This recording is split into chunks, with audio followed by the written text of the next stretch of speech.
Yay, look at that. Last time you saw, well, that motherboard, it was in a different case. Yes, I was bored, and yes, I had an extra something or other case. I think it was a old Cooler Master or Corsair case that motherboard was in, but as you can see now, we've placed it in a much better situation. This is my Fantex Enthus 719 case. It's a very, very nice case. One downside to it is because of the design layout. It was designed to run multiple systems and all that stuff. It doesn't really have a basement to it.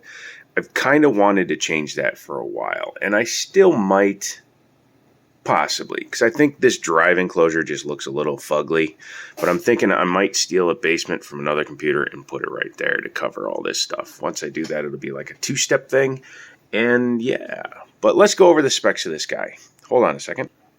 Sorry, my chair is very noisy and squeaky, so I had to move on it. But this is the Asus ROG Dark Hero Crosshair 8 AM4 X570 motherboard. Say that 317 times without wanting to poop yourself. But yeah, this is a Ryzen-based motherboard because it's running an AMD R9 5950X. That's the 16-core, 32-thread behemoth that was the top dog until the 79 series came out. Very good processor. Very, very nice. This is a DDR4 based system, so I have 64 gigabytes of Trident Z Royal RAM. The reason I have the Royal stuff is because it came from one of my buddies when I bought a bunch of his other stuff, including the 3090 that no longer is in my possession. Why don't I have the 3090? Well, that's because I traded the 3090 for the motherboard that you see there, plus, well, you can't really see it because of the graphics card, but for the motherboard you see there, plus the 5950X and a cooler that I'm using on a different computer. So, yeah, that was pretty cool, and it is a very nice system for gaming, editing, all that stuff. Graphics card, because I sold my 3090 and I want a 4090, I have held off on buying anything else because I have to save up, obviously. And in order to do that, I'm running just an old 1080 Ti. Yeah, old 1080 Ti. Just, whatever, piece of junk, nothing fancy. But it's a 1080 Ti, which had 11 gigs of DDR5X VRAM, has a MSI motherboard under there, as you can see by the EK water block that's on there. It's an MSI version. I think it was the Armor, which means water blocking is the way to go, because God bless you, MSI, your 1080 was probably the crappiest one of them all. It had the shittiest shroud on it. It felt flimsy. It bent easily. I have to have this card supported because your rear I/O bracket is so flimsy, it just bends, and then the card goes, and we can't have that. So I have changed that out. As you can see, both the graphics card and the CPU are being water cooled. I'm using a separate water pump res combo thingy. It's not a separate pump res because it's a res and a pump, but this is the AlphaCool Ice Decker pump top running a 655 pump, which is basically a DD5 or a Lang DDC style pump. But this one is adjustable, which I like because I can run it at full tilt if I want to do some serious overclocking, or I can just let it run on its auto setting when I don't. Did not notice. There we go. That tube was a little bit... I'm having an issue here. Not everything lines up like 1,000,000,000% perfect, but it's pretty good, especially when I'm sitting here looking at it. But additionally, you'll see it is all hardline tubed. Blah, blah, blah, blah, blah. English. Do it. But it's all hardline tubing, and it has a EK water blocks. I like EK stuff. Can you tell? EK. But EK water blocks FLT 360 reservoir. It is not the pump combo, which kind of means I'm missing a few ports because it only has one fill port up there, so it can only be in this orientation if I want to have all the tubes running vertically. Otherwise, they'd all be up there, and then you just have one coming out to the pump, which is not optimal. However, I'm not a huge fan of this because it cavitates really bad. I wish they had given it a taller wall here for the return. It's almost like they didn't plan it very well, but if it had a return wall that was, say, that tall, number one, you'd still get good flow because you're still going up, but it would also stop it from cavitating as it comes right back out. Am I using this FLT wrong? Possibly. If I am, oh well. Down here you can see upside down you have an LC Coolstream LC from EK Water Blocks. That's a 420 millimeter, which I do like. I just have some 140 millimeter fans up there. Up top I have a... Sorry, I'm trying to remember who that is. Might be an XSPC 360 millimeter radiator with just some generic fans I took off of a different cooler, because this had all RGB fans, but I was missing, or not RGB, but the Thermaltake ring fans. But for some reason, I only had 2 of that fan. I think one's at the office. So rather than having 2 in a mismatch, I just went with all matching fans. And since they have a whitish looking blade, they fit in fine. The drive situation is not super. I have 3 spots available because I do have a Sabrent SSD Caddy on there. It goes into a PCIe slot. So I have a 2 terabyte for my main hard drive, which is a 980 Pro. I have a 2 terabyte 970 for my main game drive. And then I have 2 6 terabyte spinning Wheels of Rust. I'd really like to get rid of those, but I don't have like a 4 SSD card. As SSDs keep coming down in price, I will probably go to an all SSD setup, which would then save me a bunch of cabling, and then I could get rid of that and then probably put like a big ass monitor in here or something, or dual systems like I'd been wanting to do. We'll see what happens there. Yeah, but the hardline tubing is always the hardest part. Most of the time I don't like to do multiple bends, but in this case I did a couple.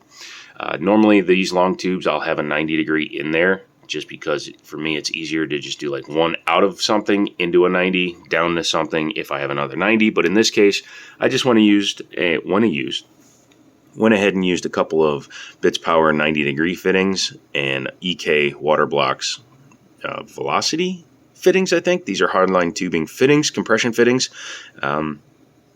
I hate paying for stuff like this because this stuff gets expensive. For those of you that don't know, when you water cool, time is one big time suck, but just your fittings, man, because these little elbows are like $12 a piece, and these guys are like $9 a piece. So when you just look at it, you got elbow, elbow, elbow, elbow. That's $60. Elbow, elbow, elbow, elbow, elbow. Yeah. So it adds up quickly. And then all the fittings. Yeah, you can spend hundreds of dollars just on fittings for a water-cooled system. I mean, like these drains, elbow, extension, drain, all that little line right there probably costs $40. Yeah, it's pretty wicked when you start building these custom systems. The case is a $200 case. And then as you can see, I just have some basic LED strips in there.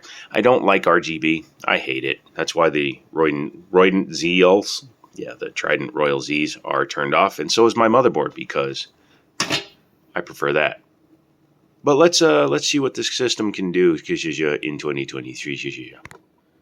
For this portion of the test, I'll be doing the old tested and true, filming off the Screenovision. So yeah, it's probably a little.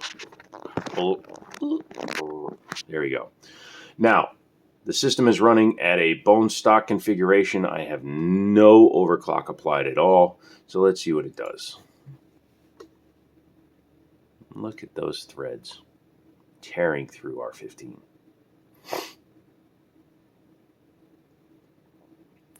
And we returned a score of 4257. Not bad considering it's, like I said, bone stock. I think the RAM's only running at 2800 megahertz and it's 3200 or 3600 megahertz stuff. So I have to go in and do an overclock.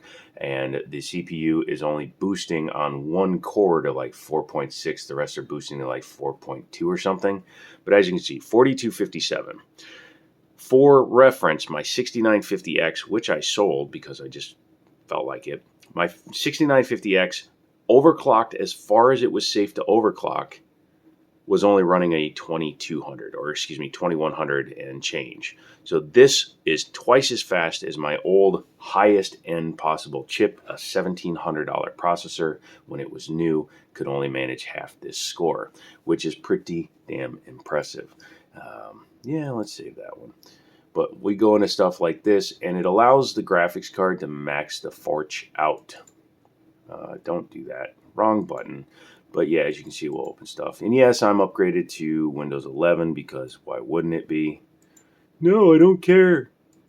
But yeah, stuff like this is a good testing program to use. If you don't use a program like this, you really should consider doing it. So you have Heaven Benchmark. Excuse me. Yes, Heaven. And as you can see, my graphics card is allowed to run full tilt all the time because the CPU is, well, that's one core, but it can boost up to 5 gigahertz. But as you can also see, this GPU runs very cool because of what it's connected to. It's also the first part of my loop. It goes through the graphics card first. So you have 2 radiators worth of cooling before it comes back to the graphics card. So I think this thing will max out at like 40. The CPU, from what I've read, this is a temperature that is a hotspot temperature. It's not the actual package. So I've seen this go up to like 65 to 70, which means, I believe that means the CPU is running at a max of like 55. Correct me if I'm wrong in the comments, but I believe Ryzen reads 20 degrees, 15 to 20 degrees hotter on its actual display. But I also know that it can run in the 90 degree range. So that means I have plenty of headroom to go, even based on this reading. The only thing that makes me worried when I see this reading is the fact that it is a fully water-cooled system and it still runs that hot. But you do have 32 threads running, 16 cores. That kind of stuff can put a lot of strain on the chip, which creates a lot of heat. When you have a lot of heat, you have a lot of necessary heat dissipation. Yes, he said dissipation, dissipation. Hey, look, words. But anyways, this, until I replace that, will be the way this thing is going. Yeah, I know it's a little janky doing that with the tube, but again, MSI, your back plates were so shite, or your back planes for your I/O were so shite, that literally that's the only way I can keep the graphics card from basically wanting to rip itself out. I know I could mount the card like that and then run tubes, but this case is so damn big that if I did that, it would look stupid. I've done it in the past. And for those of you that are wondering, no, because that's a PCIe Gen 4 card, or cable riser, should be anyways, it's off of a newer Thermaltake system. I've seen very minimal, within margin of error, differences between running a riser cable and having the GPU plugged directly into the computer. Also, I'm happy with the way this thing looks now. The white, the gray, the black, it's what I wanted. I was going to build in a white case, but I changed my mind at the last minute because the white case did not have the appropriate room for everything the way I wanted it. In fact, I wound up putting my X79-3960X that I fixed some pins on and is now running full tilt at 4.6 gigahertz. I have that in my Lian Li 011 dynamic chassis, which you'll be seeing. And yeah, for now, this is my daily driver. Although I might be getting the 3090 back because I got a message this morning saying that one of the display ports to the guy I sold it to, he said one of the display ports was acting funky and I don't have the receipt to it. So I might just buy it back because, yeah. Could also explain why my DisplayPort cable went bad and fried itself and killed my hard drives. So I don't know. That's it. 13-minute video of me talking. Sounds about right. If you like this video, give it a thumbs up. If you hate this video, give it a thumbs up. If you think a thumbs up is a thumbs up, give it a thumbs up. If you think a thumbs up is a thumbs down, give it a thumbs up. Subscribe, tell all your friends, come back for more. And as always, I'll talk to you later.